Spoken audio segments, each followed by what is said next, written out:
അപ്പോൾ കഴിഞ്ഞ ദിവസം ഉണ്ടല്ലോ നമ്മുടെ പാലാരിവട്ടത്തിന് വെണ്ണലയ്ക്ക് പോണ റൂട്ടിൽ ദോശ എന്ന് പറഞ്ഞൊരു കട വന്നിട്ടുണ്ട്. അതാണ് നമ്മുടെ അസൽ തമിഴ് ദോശ.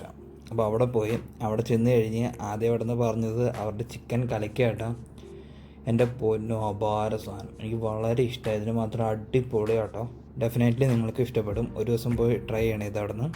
അതിന് മാത്രം അടിപൊളി സാധനം. പിന്നെ അവിടെ നിന്ന് ട്രൈ ചെയ്ത് അവരുടെ ചിക്കൻ ദോശ കേട്ടോ, അതും കുഴപ്പമുണ്ടായില്ല, അത്യാവശ്യം അടിപൊളിയായിരുന്നു. അപ്പോൾ ഒരു ദിവസം അവിടെ ട്രൈ ചെയ്യ്, ഉറപ്പായിട്ടും ഇഷ്ടപ്പെടും. അതിന് മാത്രം അടിപൊളിയാണ്. പിന്നെ ഒരു കാര്യം എന്താണെന്ന് വെച്ചാൽ നല്ല ഫുഡ് കിടക്കാൻ വലിയ ആംബിയൻസ് ഉള്ള കടയുടെ ആവശ്യമൊന്നുമില്ല എന്ന് ഇത് കാണുമ്പോഴേ മനസ്സിലാവും. അപ്പോൾ